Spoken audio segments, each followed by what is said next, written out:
tarde, queridos. Que a graça e a paz de nosso Senhor e Salvador Jesus Cristo habite em vossos corações.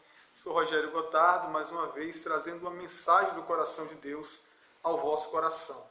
Queridos, eu vou estar abordando aqui o livro de Revelação, Apocalipse, capítulo 19, verso de número 7. Vou estar lendo: Alegremo-nos, exultemos e demos-lhe a glória, porque chegou a hora das bodas do Cordeiro e a noiva dele já se preparou. Amém? Livro de Revelação livro do Apocalipse, visão que teve João na ilha de Patmos, o qual o Senhor levou ele em espírito aos céus e lhe mostrou as coisas que brevemente aconteceria. A escatologia bíblica afirma-se que o livro de João, o Apocalipse, tem total veracidade, porque ele norteia junto com os livros que também têm revelações, como Daniel, Ezequiel. Então é um livro de total confiança, embora as igrejas jamais estão pregando como pregava antes, pararam de pregar o livro de Apocalipse, dar ênfase a essa revelação, porque muitos não creem em visão profética dos fins dos tempos. Mas nós, como ministros de Cristo, temos que vos alertar, assim pregoar a palavra de Deus. Então, queridos, dentro desse assunto, irei estar abordando um assunto, sem dúvida alguma, bem inusitado para os dias de hoje se falar, mas de suma importância para a Igreja de Cristo Jesus, para quem guarda a sã doutrina do Evangelho. Deus, nesse dia de hoje, Ele pôs no meu coração um desejo árduo ao meu coração a falar sobre relacionamento cristão, que tem 3 fases: namoro, noivado e casamento. É necessário termos a primeira fase, que é namoro; segunda fase, noivado; terceira fase, casamento. Então você não pode quebrar essas 3 etapas para você ter um bom relacionamento com Deus. Vou te dar 3 dicas aqui, dentre essas 3 fases de um bom relacionamento que você vai ter com o seu cônjuge. Amém? Queridos irmãos, ao se passar dos anos, tudo vai mudando conforme a modernidade. Porém, aquele que é verdadeiro, aquele que tem o Espírito Santo, ele não pode mudar, porque de geração em geração, Deus é Deus e a sua palavra permanece para sempre. Queridos irmãos, sem dúvida alguma óbvio aos nossos olhos nós vermos os escândalos que têm acontecido no meio evangélico, no meio cristão. Queridos irmãos, a doutrina dos nossos avós, embora ainda não eram cristãos, não eram evangélicos, nós víamos o respeito. Não precisa nem ser cristão, que você deve se lembrar do namoro de antigamente. Qual era? O jovem apaixonava-se por uma jovem, na escola ou na rua via-se, e quando o sentimento ficava forte, ele tomava coragem, embora os pais eram nervosos, brutos, tomavam coragem e ia na casa do pai para quê? Pedir a mão da jovem em namoro. E esse namoro era supervisionado. Tinha uma criança ou sempre alguém estava na sala em que o namorado era recebido. O pai estava presente, era o beijinho na mão, não tinha aquela pegação que temos hoje. Isso era católicos, em que os evangélicos muito apontam e bate. Isso eram pessoas que não tinham religião alguma, total respeito, um namoro puro, um namoro cheio de responsabilidade e confiança dos pais. Então, primeiro pedir a bênção dos pais. Então, o primeiro segredo para um bom relacionamento que inicia-se é pedir a bênção dos pais, respeitar a família, não namorar no escuro, ter cuidado, porque quando pensamos que somos fortes, aí é que nós somos fracos. Então, primeira etapa é namoro. E o que é namoro?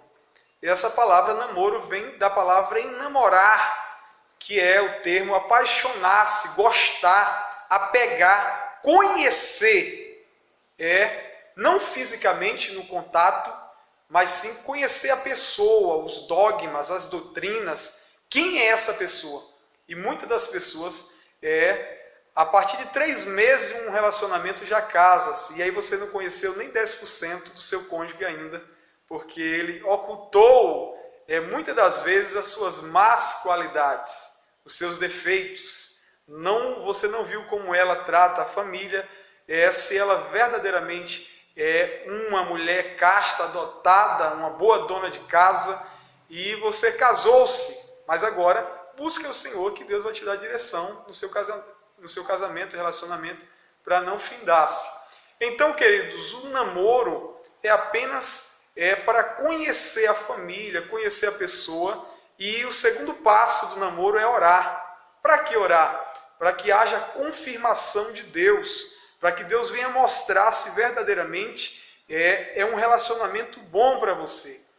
E as pessoas nos dias atuais estão servindo tão a sua vontade, a sua carne, que não ora nem 5 minutos e já fala, Deus confirmou, Deus me deu um sonho, Deus testificou, vou namorar, está confirmado. Será que Deus confirmou? Será que Deus está apostando a ficha nesse relacionamento? Esse relacionamento é lucrativo para a tua vida espiritual? Fica uma pergunta no ar. Mas, queridos irmãos, todo namoro que seja puro, todo namoro que seja bom aos olhos de Deus, certamente ele vai confirmar. E essa confirmação você vai buscar em Deus mais conhecimento sobre a área. Você vai ler Coríntios 7, é uma referência, Coríntios 13 também, 1 Coríntios 7, 1 Coríntios 13, que vai falar sobre o amor e sobre o casamento. O apóstolo Paulo fala que bom seria que o homem não tocasse mulher, mas por conta da prostituição é bom que cada um tenha a sua própria esposa, ou que cada uma tenha seu próprio esposo, porque melhor é casar do que abrasar-se ou prostituir, profanar a casa do Senhor. Então, queridos irmãos, o relacionamento tem namoro. Já falei da fase do namoro, que é conhecer e orar, pedir direção ao Senhor, conhecer a família e a pessoa, ver se a pessoa é uma pessoa que tem nela a graça de Cristo Jesus, é uma pessoa de bem, uma pessoa responsável, e aí você vai partir para a próxima fase. É como videogame. A segunda fase é o noivado, e aí já está estreitando os laços, porque noivado já é uma aliança de esperança de casamento. Ainda não é o casamento, não pode ainda passar a etapa que do casamento deveria ser o relacionamento, aquele namoro que já começa a esquentar. Não pode, tem que vigiar mais ainda, redobrar a atenção e oração para que Deus seja glorificado, queridos. Então vamos entender o porquê eu li Apocalipse aqui, 19, verso 7. Por quê? É uma exclamação dizendo, exultemos e damos glória a Deus. Não é isso? Porque a noiva do Cordeiro já se preparou. Então, a noiva do Cordeiro, Jesus Cristo, ele vai ser o noivo da igreja. Então, quando se refere a noiva, não quer dizer esposa, queridos. Qual a diferença entre esposa e noiva?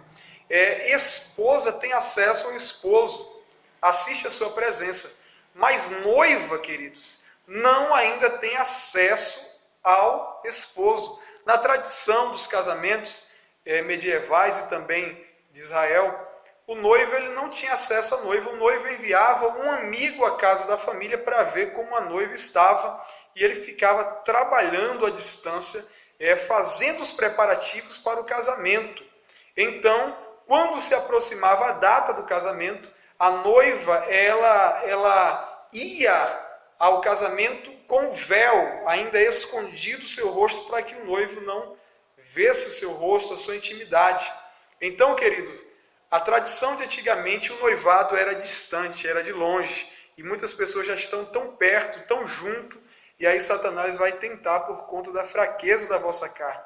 Então, queridos, noivado ainda não é casamento. Tem muita gente cedendo às tentações do inimigo. Eu vou contar aqui para vocês alguns testemunhos de pessoas que quebrou essas etapas, essas fases, facilitou pela vontade. O cônjuge foi pela vontade da carne e falou, eu quero, vai ser um sonho, uma noite com você, e aí você cede diante do casamento e entra uma seta como pessoas que cedeu, e quando foi-se para o fórum, para estreitar o relacionamento, a pessoa, não quero mais, porque entrou seta.